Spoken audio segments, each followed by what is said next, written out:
Welcome on the ESL live stream for the early birds. Feel free to say hello in the chat. Tell us where you're from. That's the ESL live stream. We are live right now from China, Xi'an, China, the Terracotta Army. Thank you so much for being here. If you're following on Instagram, you're very welcome. We are as well live on Facebook, of course, YouTube. Thank you so much. And LinkedIn, right, as well. Thank you so much for being here.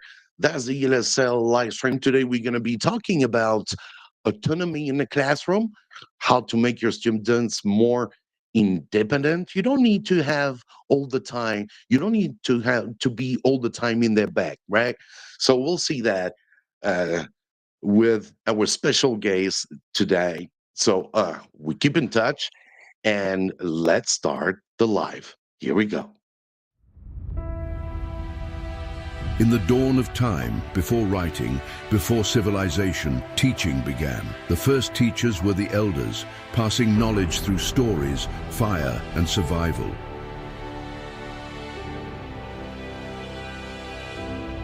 From Mesopotamia to Egypt, the first schools were born.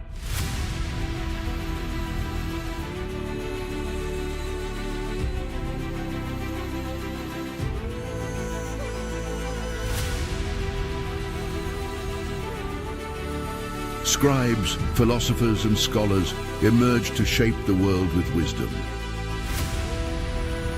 In the heart of Greece and Rome, teaching became an art.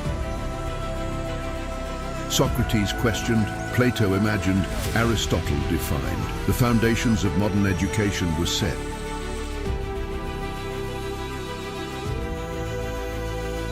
In the East, Confucius taught that education is the path to virtue and harmony.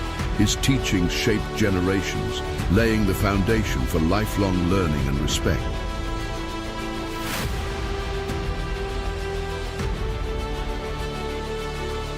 Through dark ages and enlightenment, knowledge survived in monasteries, mosques, and temples, carried by the devoted. The Renaissance brought a new dawn. Books spread knowledge. Teachers became the architects of thought and progress. In the great academies of China, scholars mastered literature, science, and governance, ensuring that education remained the pillar of society.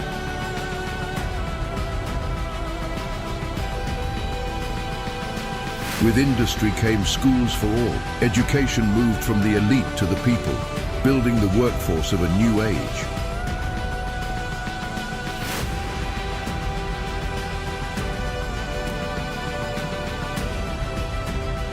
From war to peace, teachers became the guardians of knowledge, shaping generations and breaking barriers.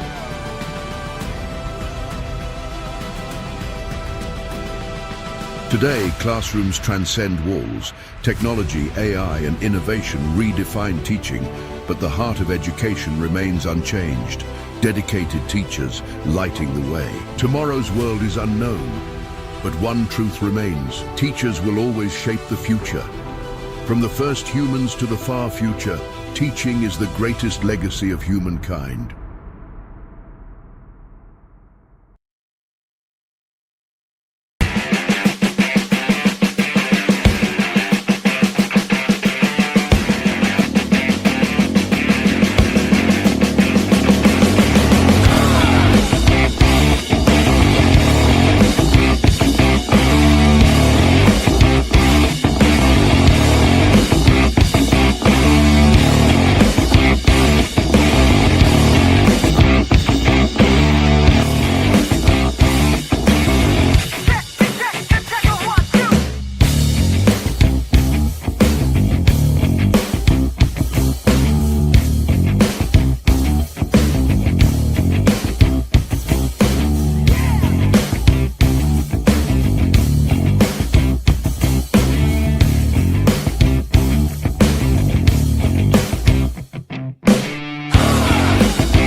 Please too. Hey, Hello, Mike. everyone. How's it going? Yo. Doing good. And you? Yeah. Couldn't be happier. It's a lovely spring day here in England. Looking to It go is. and enjoy the weekend. Yeah. Exactly. Back in China, too. The weather is wonderful. Hope you guys, everyone is doing good there. Feel free to leave your message. That's the ESL live stream. Today, we're going to be talking about students' autonomy in the classroom, right? That's an interesting topic. Yeah, that's it. So basically, how can students learn by themselves? How can we, like one of those little wind-up toys, like tick, tick, tick, tick, tick, and you put them on the table, go tick, tick, tick, tick, tick, by themselves. Learn autonomy. How can they learn by themselves when you're not there? You know. Yeah, that's a nice image. I like that. Love that one. Feel free, everyone, to say hello in the chat. And today, stay till the end because today we're gonna have a giveaway. I'm gonna give away my course. So you just have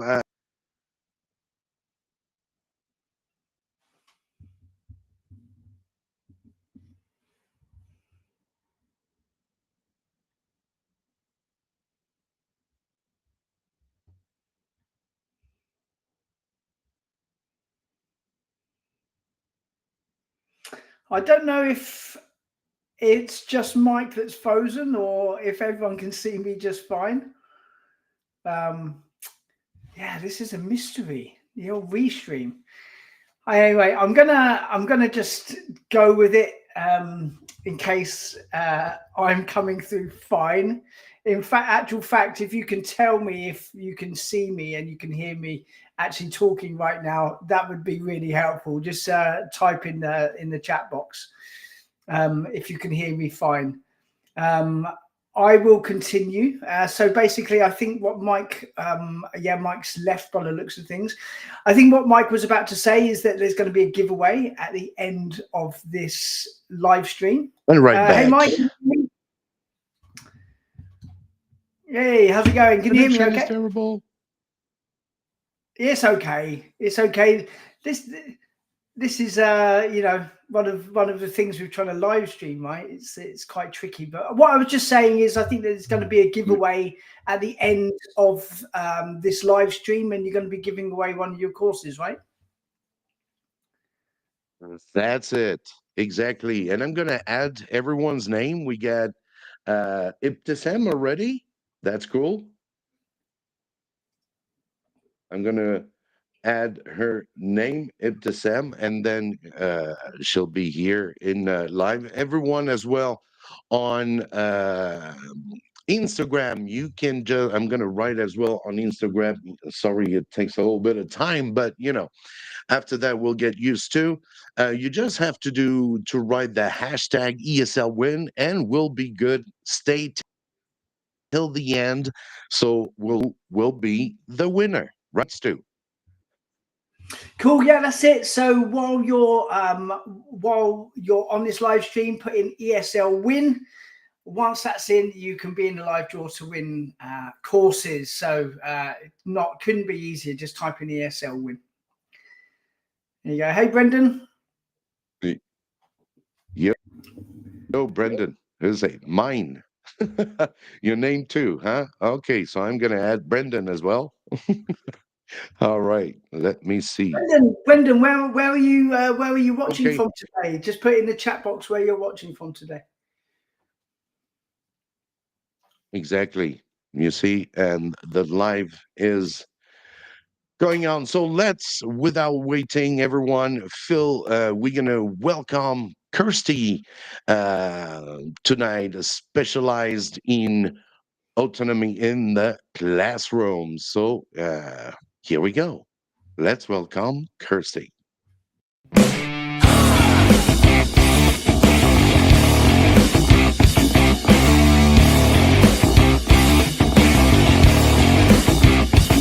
And now let's welcome today's guest, Kirstie Jackson Wilms.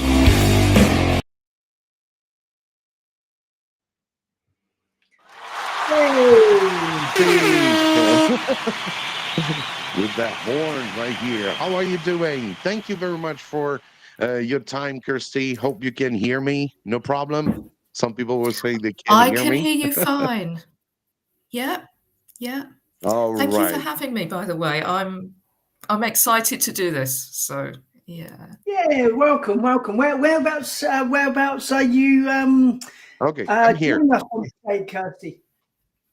I'm in Germany, in the fairly far west of Germany, near Bonn, if people know the geography. We're about 2 hours from the German border, German border with the Netherlands. So Oh, okay. So kind of like top corner kind of thing.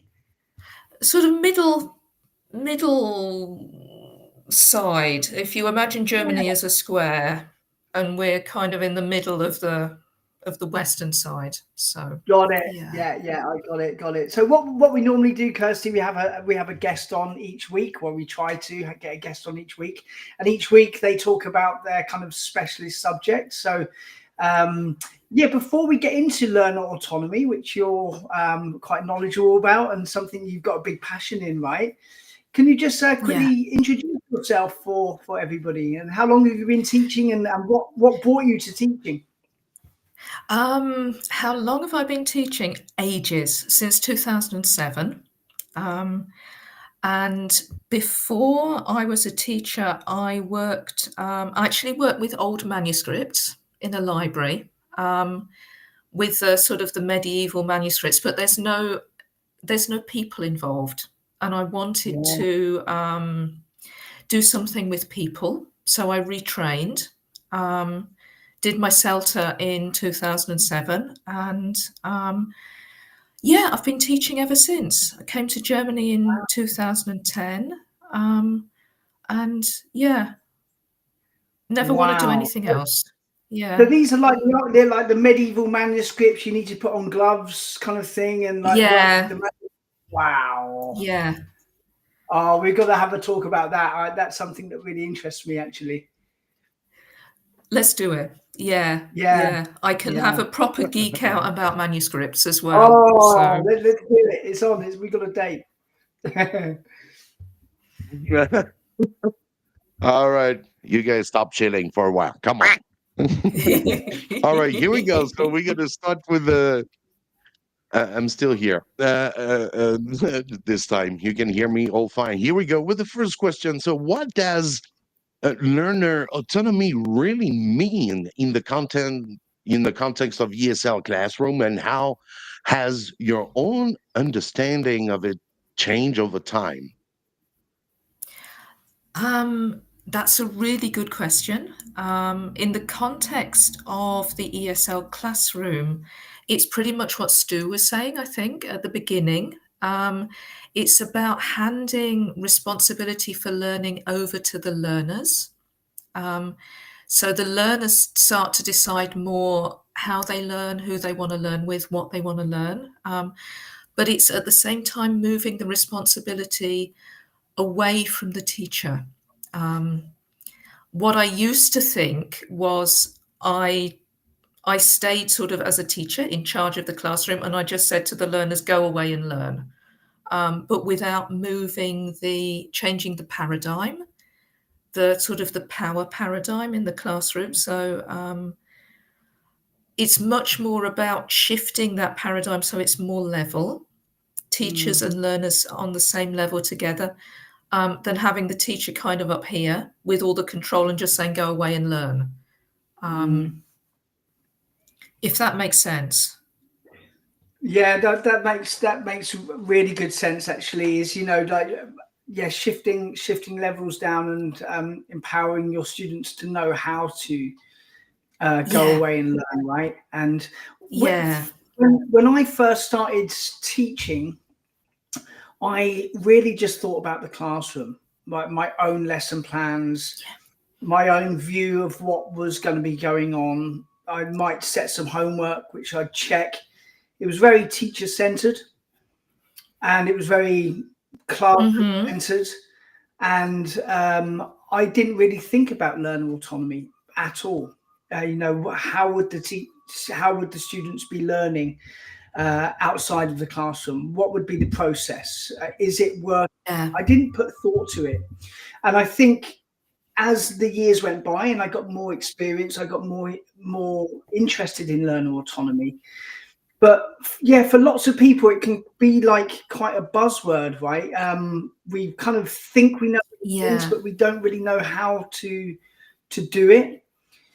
So what kind of methods might you scared of losing the control, right? Yeah. Be scared of losing control. Yeah. That's pretty much it. Yeah, that's classroom management here is going to be a big deal, because it's good to leave the kids working for themselves about the topic, but it's often sometimes you feel like, it's like driving without your hands on the stairwell. Yeah, you're on a bike and you're steering just with your back or your bottom or something. And exactly. That's it. Yeah. I think a lot of yeah, teachers, we have a lot of teachers have a fear of losing control of the classroom. They feel that they should be holding the rope of all of the students. You've got students at the end of all different ropes, and the teacher holds it. And you can be intimidated by allowing your students or encouraging your students to learn independently. Yeah, I know when I did my CELTA, and it was very much, if you don't know what's happening every second of that lesson, you've not done your job properly, essentially. And it's just about having the confidence as a teacher to step back a bit. And the learners, how to manage themselves. They learn about group work. It's not just the English knowledge, the language knowledge that they're learning. They're learning how to manage themselves as well, which it can be scary. When I started experimenting with more autonomy in the classroom, I was scared because I didn't know what was going to happen. But the learners stepped up to the plate and they did it. How did when you just when you first started experimenting with learner autonomy, how did you do it? Like what did you do? What did I do? Little things to start with, more to do with classroom management. And giving learners sort of the choice to say who they wanted to work with, if it was group work, or how they wanted to approach an activity. Did they want to do it as a listening? Did they want to do it as a reading? If we're doing listening, the students have control over the audio button, for example. If they want to play something back, then they can play it back. Little things like that. And then the learners sort of get the taste for it, for autonomy. I like that. And then you can start to move into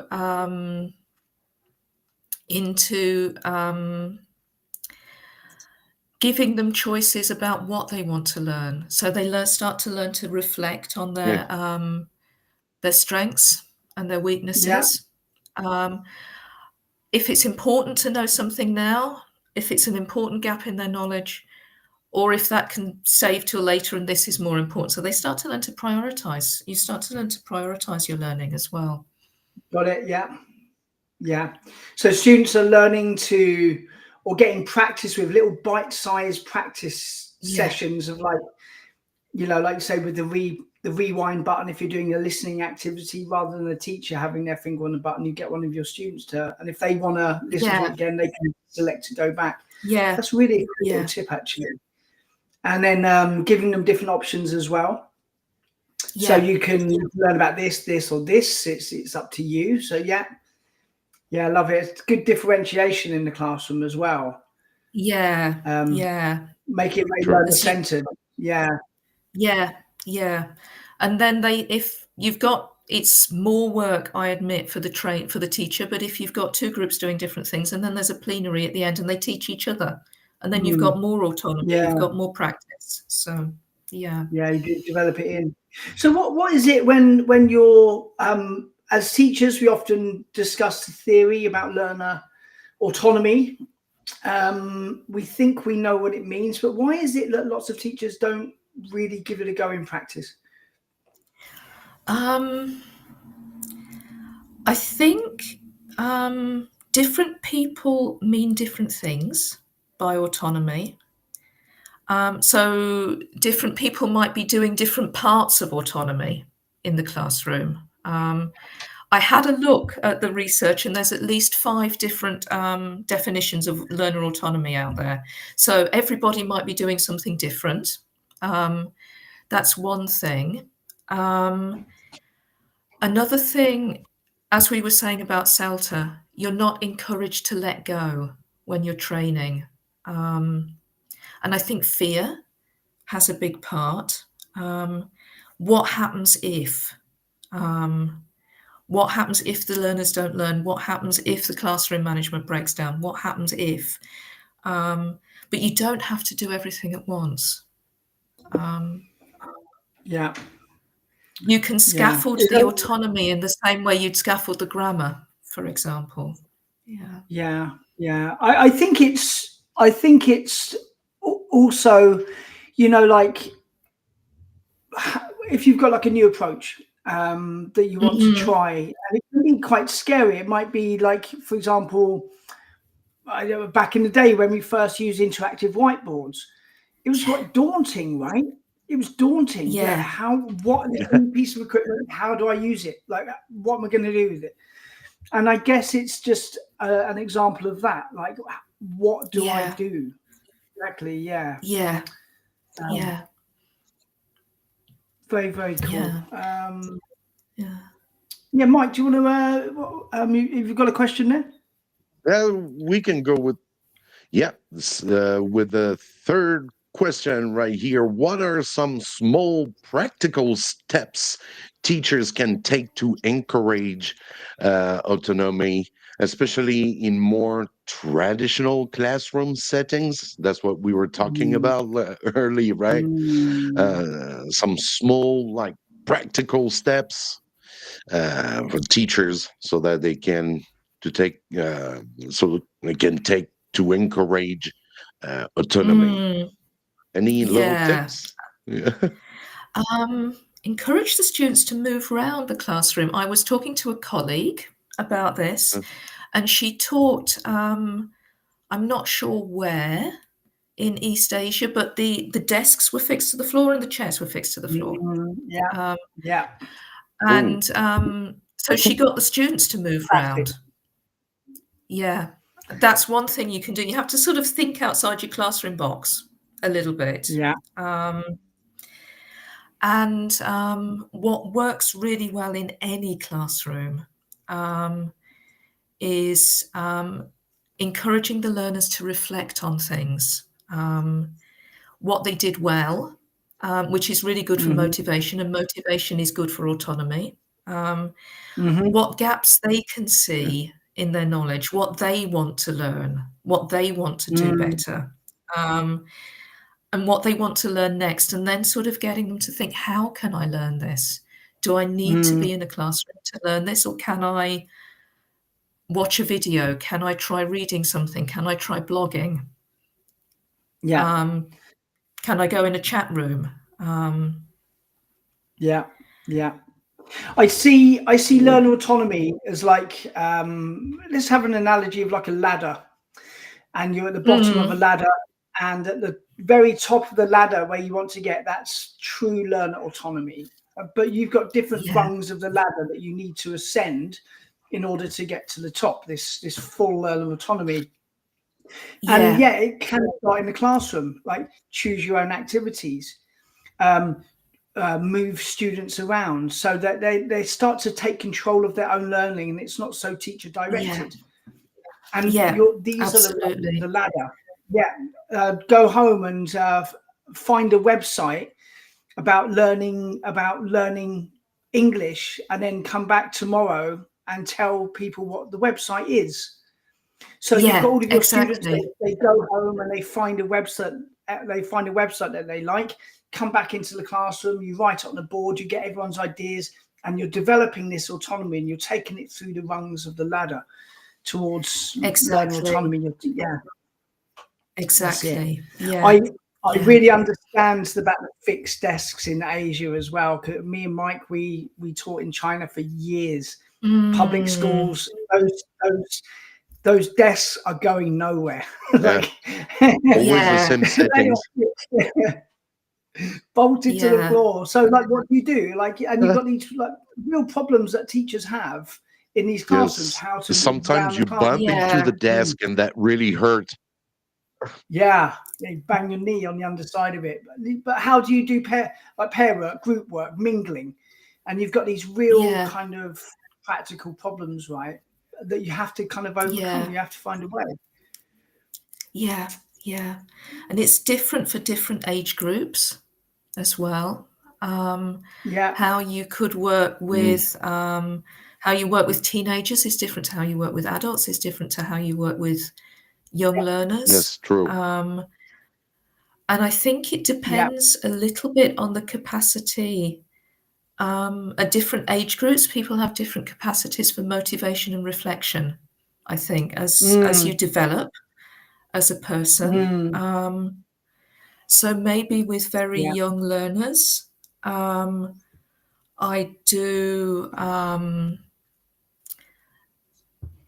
more sort of, I mean, I'd call it carpet time or circle time. You know, everybody's sort of in a group, and they can reflect together on the choices that they made, or give a limited number of choices. It doesn't have to be a completely free choice at that stage.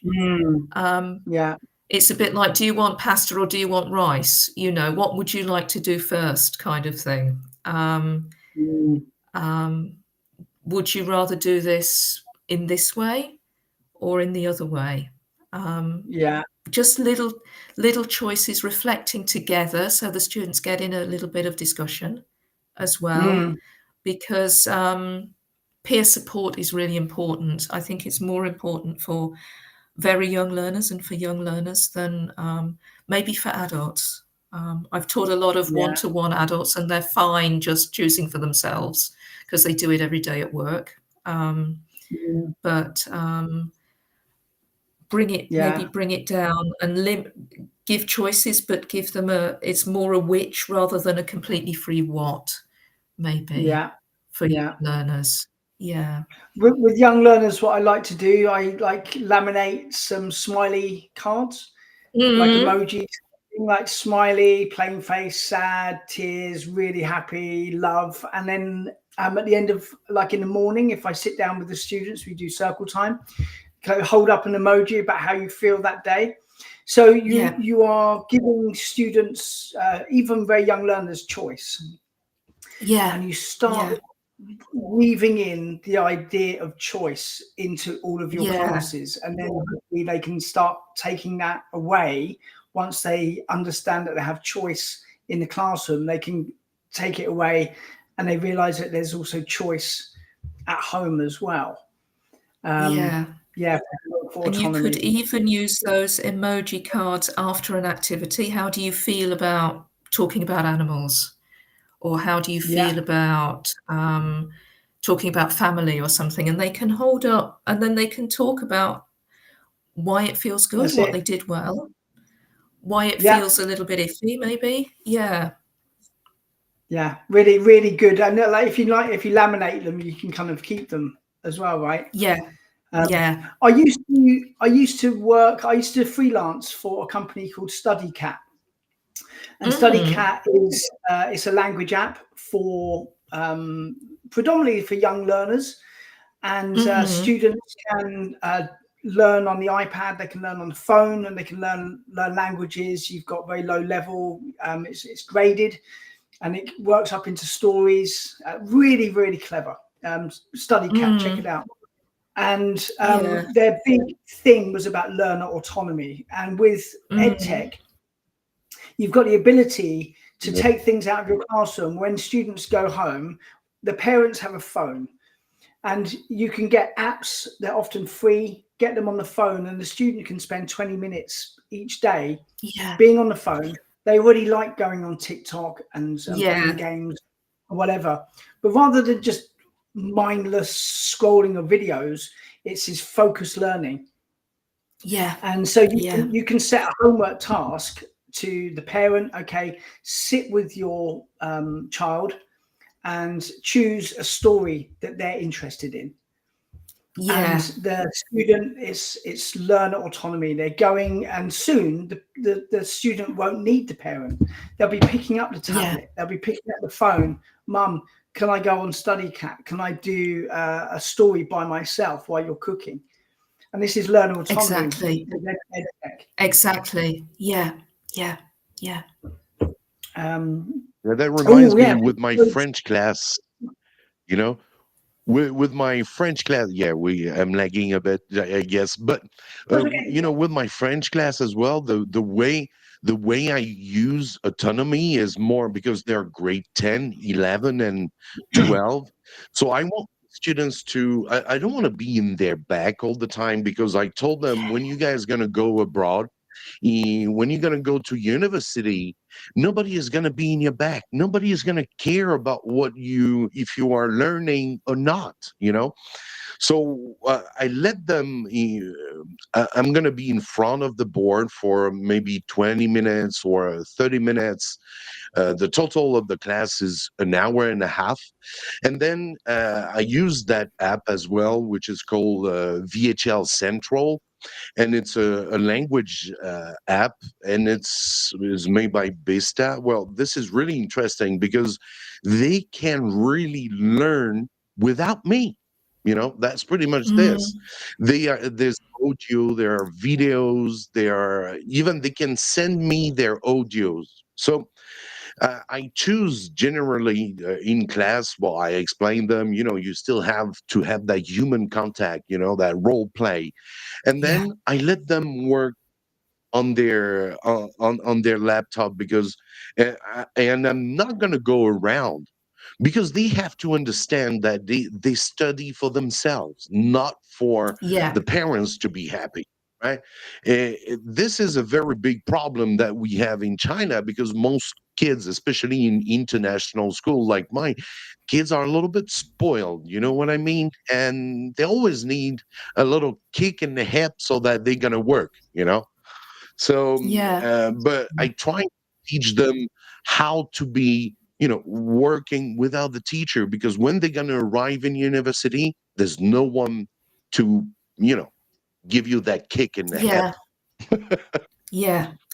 Exactly. So this is a way in autonomy. I think we've been talking of, there are a lot of different ways that are really interesting, and especially that, which is quite pretty much with this question, right? It's all about that question right here, where we're talking about what role do online tools and digital, you know, teaching method play in building learners' autonomy today.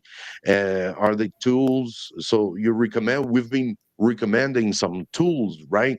And I think these are very important tools, because today with EdTech and all this new technology, AI and all stuff, kids can be really autonomous. They can choose the way they learn, and this is really important, because they can learn better if they like it, right? Exactly. One of the things I've used quite a lot, it's a more classic tool, but I use Kahoot. But I let the learners write the quiz. Me too. It needs a bit of checking beforehand, so they're not kind of propagating something that's not quite right. But they decide what's important for them. They decide what's important that they've learned, and present it to the others as a Kahoot. It's interactive. People get a bit competitive sometimes, which can add to the fun. And I think Canvas is something. I use it as well.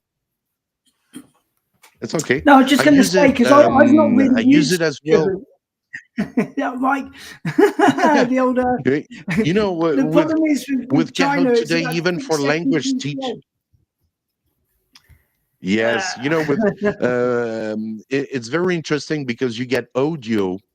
You know, you can create slides. Kahoot is not only quizzes, it's now you have lecture mode where you can literally teach them without needing a PPT. And in fact, it's a slide, it's a PPT. And then the kids all get into it. So they all scan the code, enter the code, they are in it. After each slide, you have a questions, and then they answer the question. So you can check the understanding, which is really Yeah, important. And then you go on that's in really your nice. teaching, and Kahoot has also audio files. So when you want to play after, you can, if they hear the word bonjour, what does it mean, right? So they heard the word bonjour, then they're gonna go and choose the right answer. So it makes the learning more fun and also very interesting. And there's autonomy in it because you can give Kahoots as assessment, as assignment back home, Yeah, yeah, as exactly, homework back home. exactly. So Yeah, it's very either important. making them, either making That's them or answering them. Works both ways for homework. So, yeah. The other thing, it's not exactly a digital tool, but I love doing it with adults or older sort of teens, blogs, online it. blogs. Then you've Yeah. got an audience. Um, so it's slightly higher stakes if you're writing. So you're going to take a bit of care with your writing, but then your classmates say, or other people in the real world, they can leave you comments. And it's really good for learners reflecting on the best way to say things, the sort of self-development of language, and it's really good for them reflecting on what they've learned and how they've learned it as well. I'm a Yeah, big fan of blog Yeah, projects. we had Yeah. some. blog. There's a few blog. There's many free ones, aren't there? So you can you can blog about what you're learning, put in pictures, put in links that are Yeah, interested and connected to what the topic is. That's really good for kind of teens, isn't it, and older students. yeah, yeah. We've got a question here from Ibtisam, which I think is important. Where were we? Yeah. What are some of the Will challenges there if any you try challenges? to? Mm. Yeah, yeah. What are the challenges of trying to implement learner autonomy? Yeah. One of the problems is with motivation. You have to, I think it's important to try and keep the motivation, to assess the motivation levels of the student, the motivation type that the students have. Is there a certain degree of internal autonomy so they can really push themselves? Or are they more externally, instrumentally motivated, so their motivation is coming from the outside? Depending on that would depend on the path that I would take forward. I think if students can motivate themselves, then the challenge would be losing control maybe in the classroom, and how to deal with that. If the students are instrumentally motivated, you have to somehow try and turn that round and get them to own their own learning, in some way, teach it, encouraging them to reflect. Maybe what I've also done with younger learners and older ones actually, they've drawn or they've written their own learning sort of path, their own learning stories. Say, you can make it fun. You're on a hike, you're on a balloon ride. What are the steps that you're taking? Where are the obstacles? Maybe there's it looks like a big mountain. How are you going to get up there? What are you learning on the way as well? What's in the scenery? And being able to visualize it like that can be a way to get students to get hold of their own journey and see that they're walking it. It's not us. I'll walk beside you, but it's your autonomy. You have to kind of go and walk for yourself and make the steps.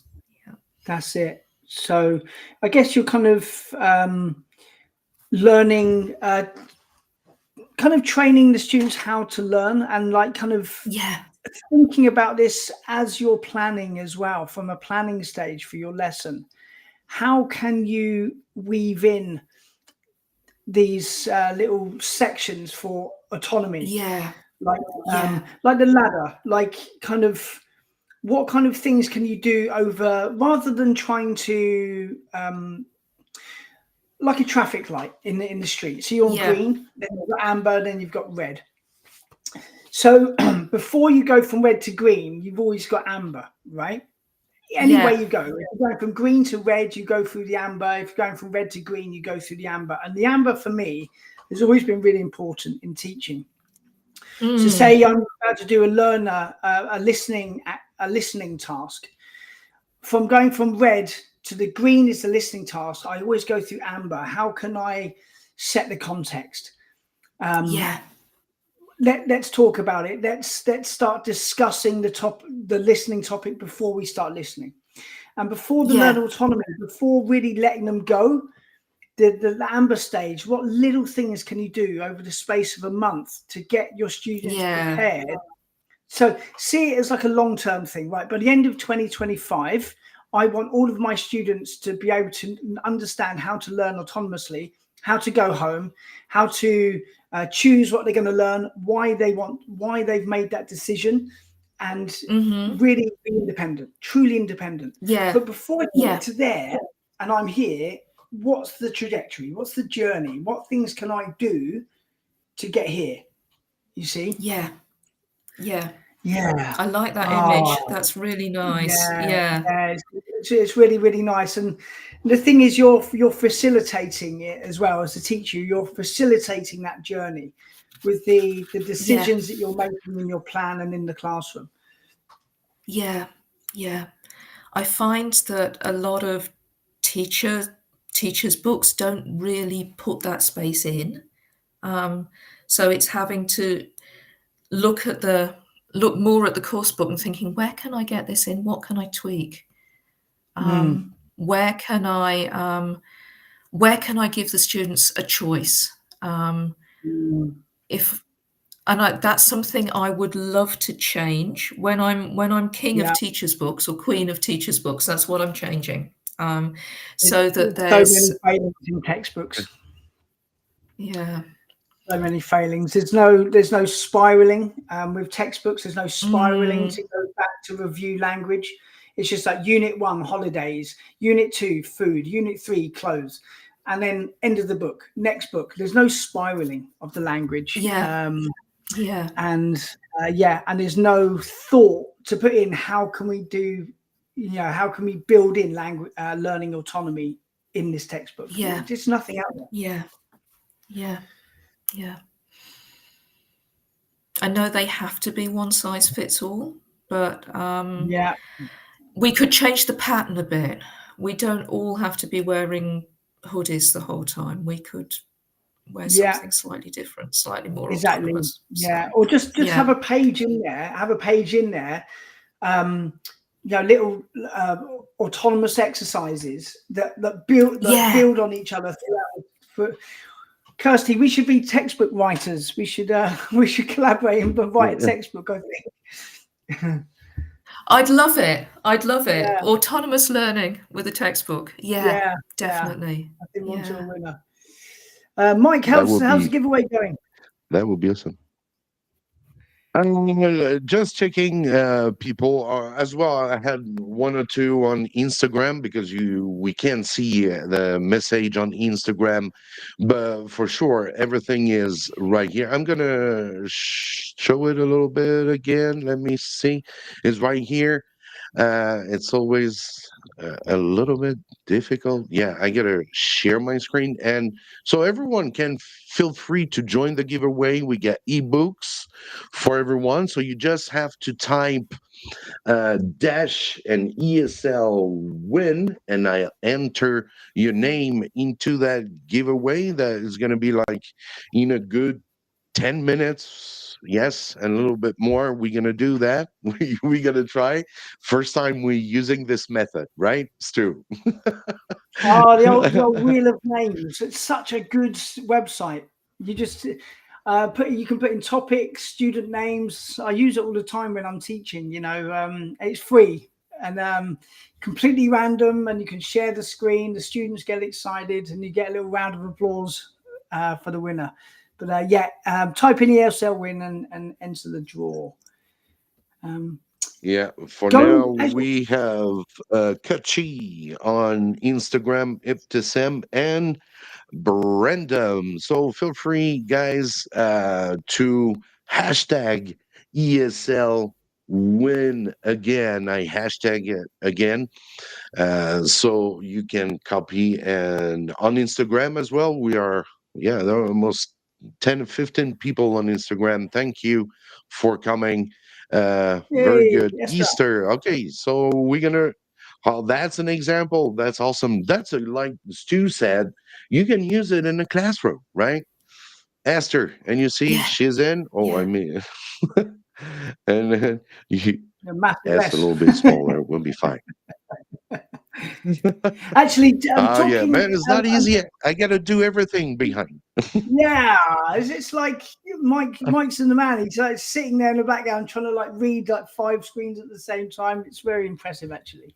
I'm the Talking MC. about talking about learning autonomy.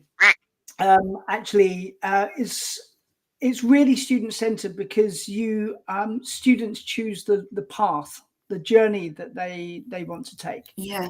So you could say, right, movies, songs, apps, websites, communities, groups, blogs, and you can direct them and start.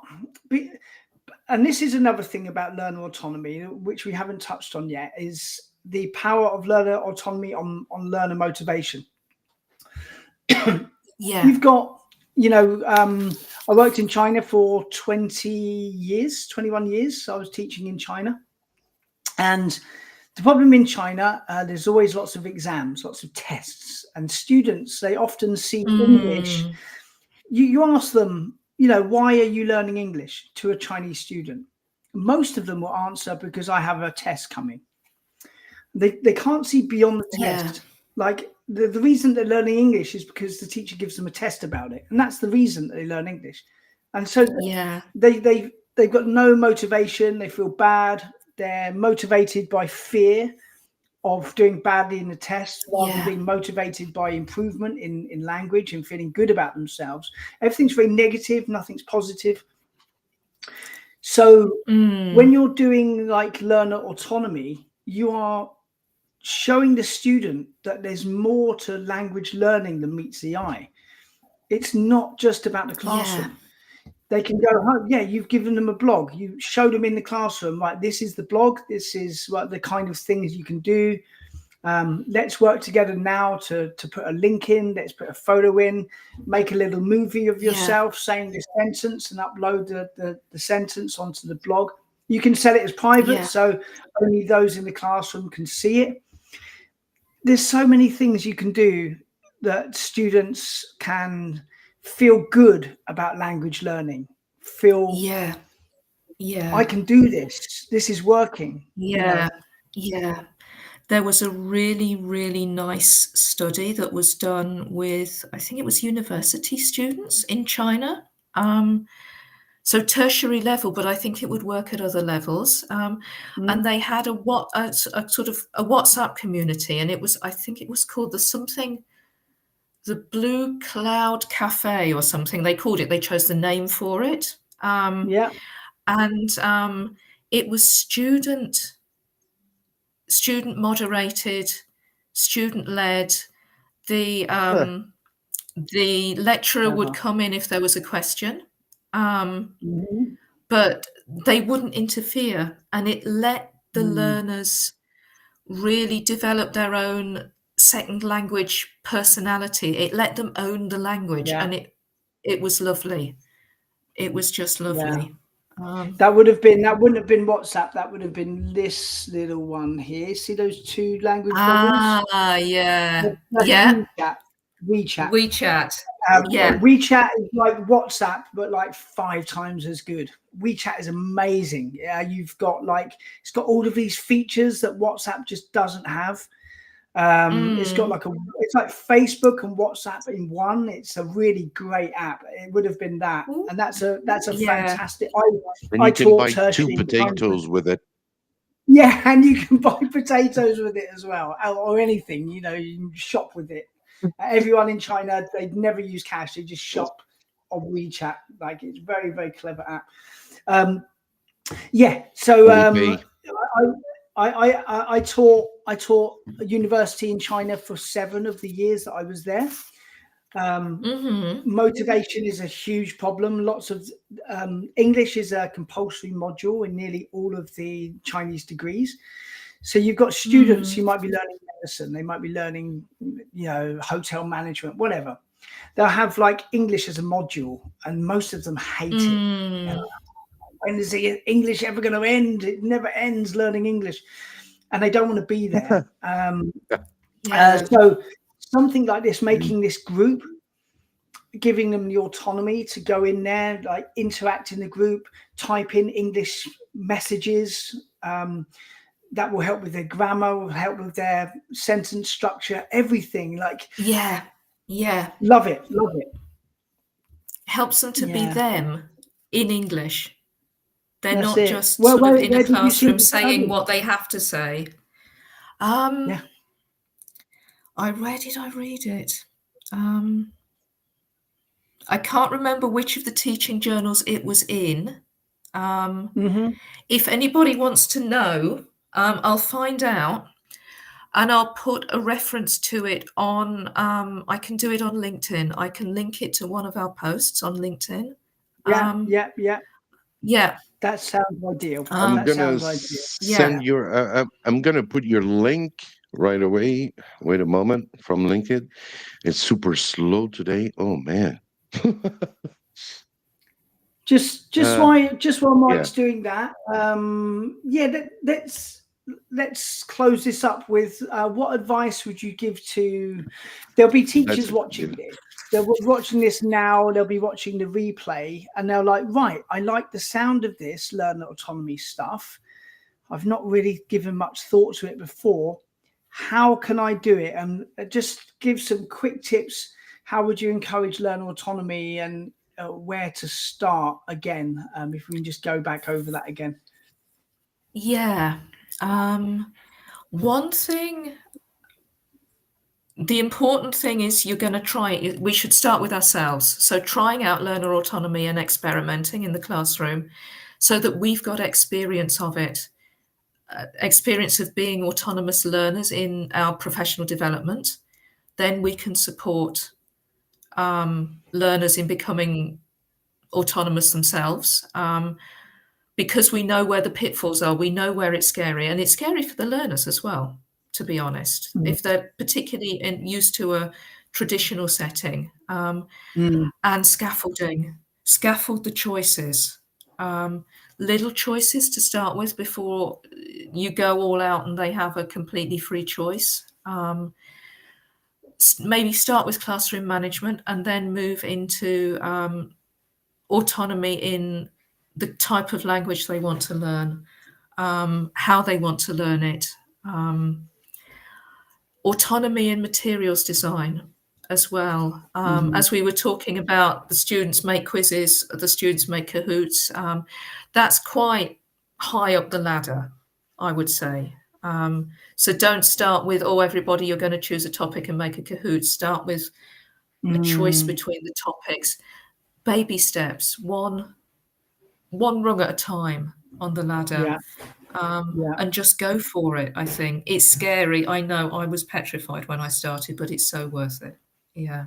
Yeah, baby steps. That's a really good analogy of it. Just take your time, give choices in the classroom. Do that, and don't just do that for 1 week. It can be over a month or It's 6 a weeks. long-term thing. It's a long-term thing. Yeah. That's it. And then start giving tasks to do at home, and then come in with the feedback so they can start doing things alone. Then after they've been doing that for some weeks, you can give them an app, and you say, right, complete this thing on the app, and then come back and give the answers in the class, and just keep baking the cake, Yeah. And model the autonomy. Show them a couple of. Sorry, my dog now thinks he's a wolf. It's all right. It's normally, Kirstie, don't worry. It's normally my dog. In fact, did you see that door open about half an hour ago? It was my dog. It wasn't any. It was my dog. My dog gets involved. Yeah. What I'll try and say between the howling is, model the autonomy as well. So if you've got a great website, show it to the students. Say, I found it by doing this. There's other things out there. Why don't you go and look? So you're taking them sort of outside of the classroom, modeling autonomous behavior for them. Yeah. Show them. It's like modeling an activity in the classroom, right? Like modeling a speech activity. You model what they're expected to do at home, so they don't just get there. Oh, what do I do now? I can't remember. I won't do it then. Yeah. That's a great topic, really. Yeah. Thank you so much. So everyone, feel free to follow Kirstie Jackson Wilms on LinkedIn. The link is right here. The link is in the chat. And I would like to say a big thank you to Kirstie for coming today in the live. Thank you for having me. Never easy to do live. It was lovely.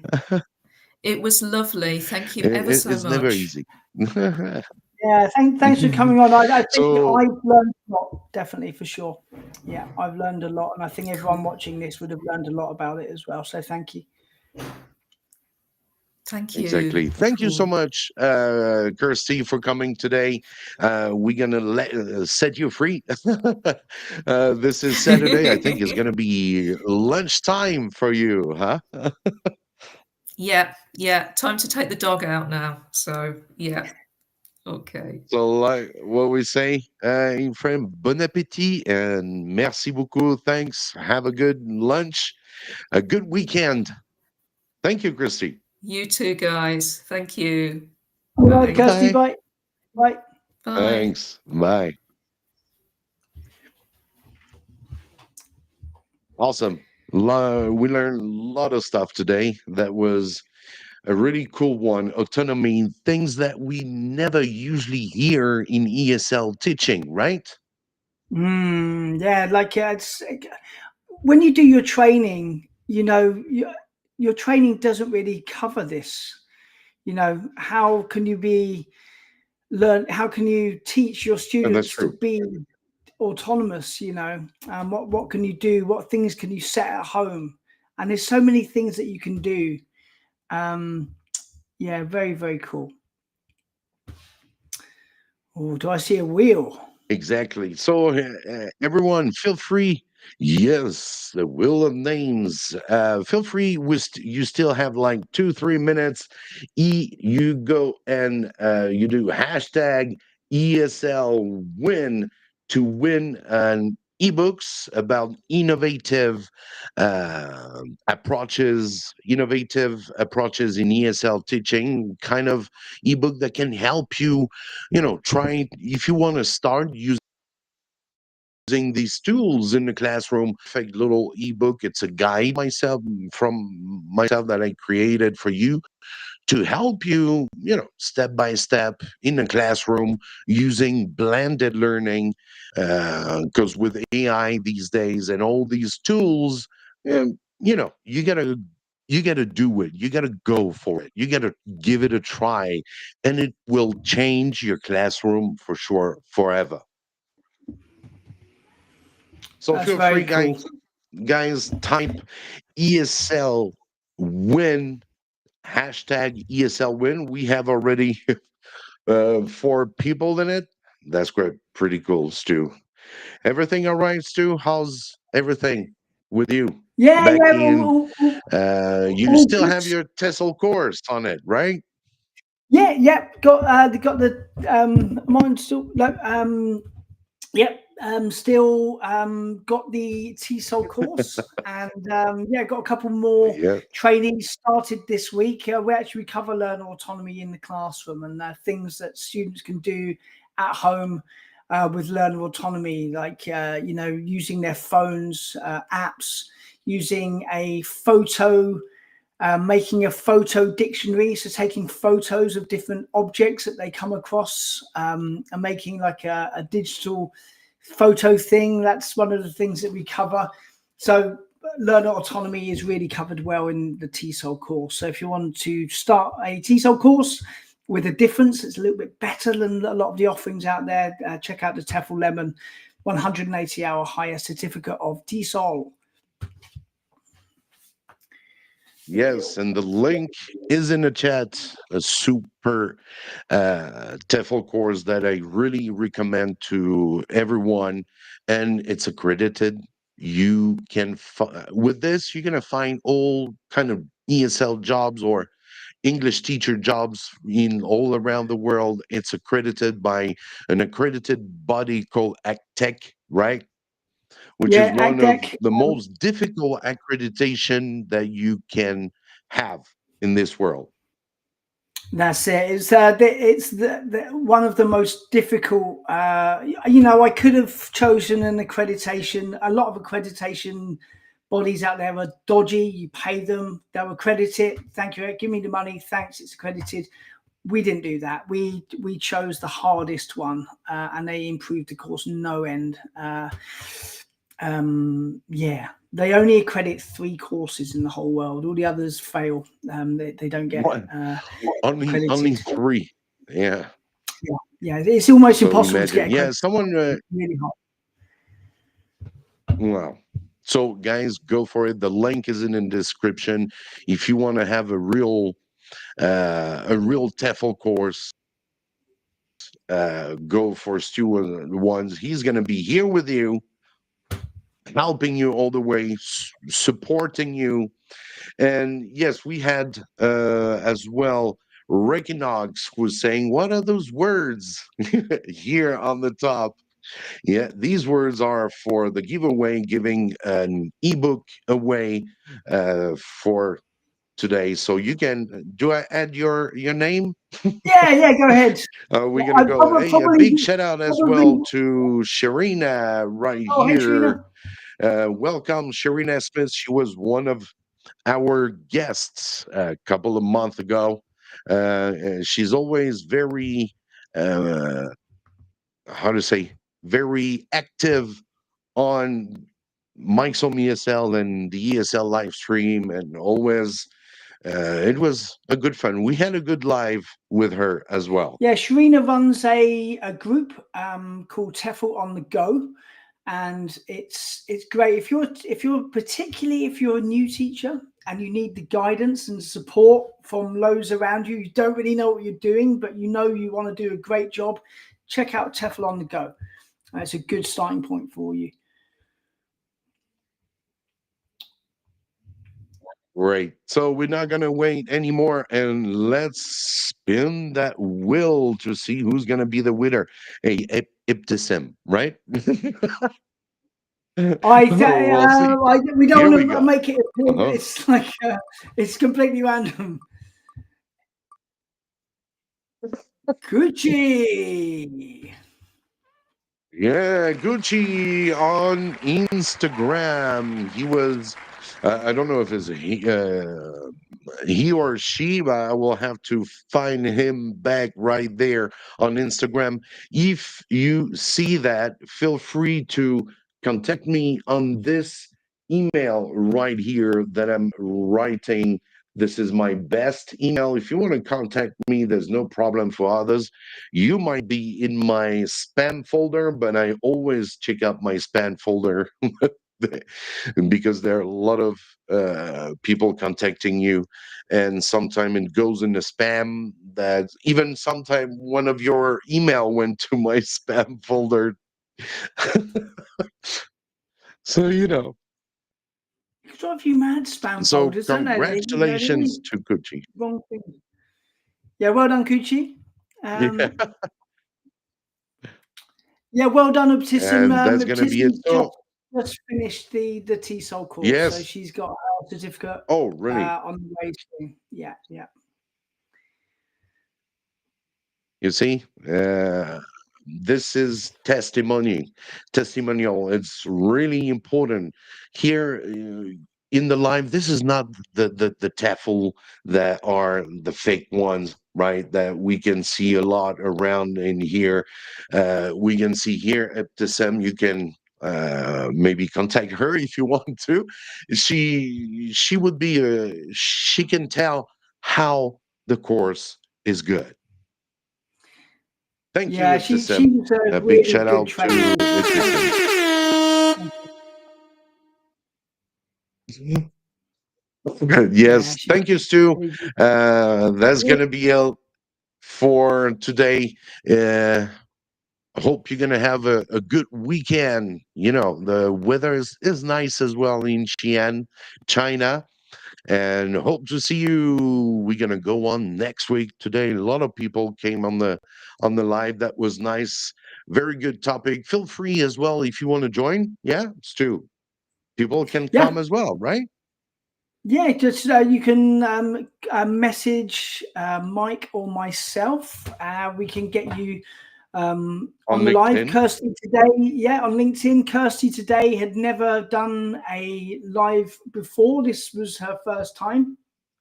She had a passionate interest that she wanted to share, so we got her on. We want to hear from you. So if you are out there, you've got a really passionate about a particular area, come on, we'll talk about it. That's it. Good vibes only here on the ESL live stream, the teachers live stream, and it's going to be every Saturday 6 p.m. The replay will be as well on Sunday 9 p.m. And today we were live on the ESL live stream channel as well. So if you want to go and check as well it's easy. You get I don't know where the link. It doesn't matter. Not a big deal. But we try to work closer with only one channel for lives, but we'll see. Thank you everyone for joining. Thank you, Stu, and I'll see you next week, right? Yep, see you there. Same time next week. All right. Cheers, guys. Bye-bye. Bye.